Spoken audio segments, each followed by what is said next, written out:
On this video, I want to talk about how to mentor someone in your team when they start to tell you a story about why they can't do anything, why they are afraid of doing something, etc., etc. So the question really is, when do you start to buy into their story? And it was a question that I was asked a long time ago, and it made me really think I needed to look at that from a different direction. So I was being empathetic. Oh gosh, yes, I understand totally. I realize why you're not going to do that. And I was disempowering them by doing that.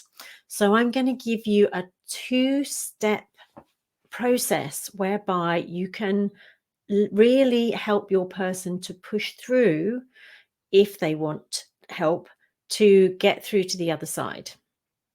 So the very first thing is to listen to what their excuse or their reason is, or to find out if it is a fear or something that is they're doubting themselves. And that's often what it comes down to. Rather than being the real reason, they are making excuses. And actually, it's nothing to do with that.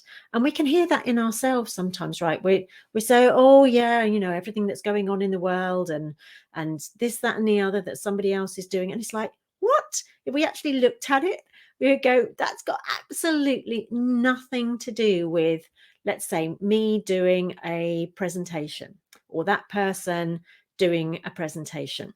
So let's just say that's what the thing is. And so what you're doing there is listening for what the excuse is. Now, what is the good of that? You're hearing their excuse, but instead of just pushing through, you're now thinking, well, how can I work with that? How can I turn that around into something that's positive, something that's going to help them to grow, right? So find out what it is, and then because you know what it is, you can help them to grow through that. But the second thing to do is to ask them, do you have their permission to help them with that? Do you have their permission to mentor them through that challenge that they're having or that doubt that they're having? Now, they're going to either say yes or no. If they say no, that's it. They do not want your help. They are stuck where they're going to stay on that particular point and they're not going to move forward. Now, if they say yes, whole other ball game. Now you've got their permission. Now they're open to finding out what your solution is to help them get from A to B. And so saying yes is literally doing that. The benefits are both sided. Yes, you're going to be able to help them, but also they're going to get the help. And maybe they're going to be able to do that presentation. Perhaps what they were feeling was they're very shy and their mouth will dry up, and that's the thing that they're worried about. Or they've never stood up in front of an audience before and they're just really worried that they'll forget everything.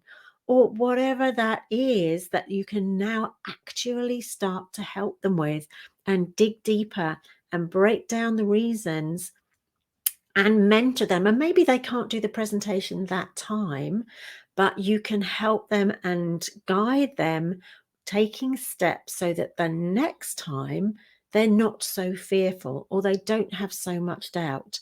And to step into that awkward place where they can experience the uncomfortable to get more comfortable with the uncomfortable, so that they're expanding their comfort zone, which is what, as mentors, we do, right?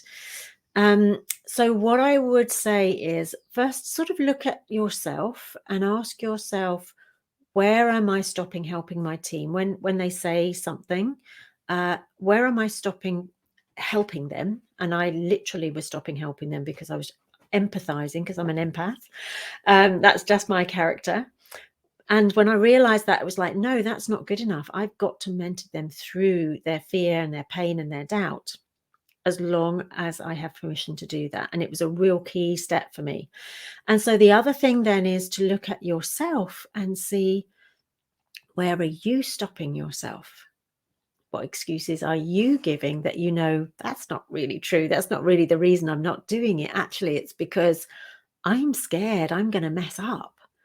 I'm scared that I can't work out that technology and it's going to really test me because I've never been good at technology.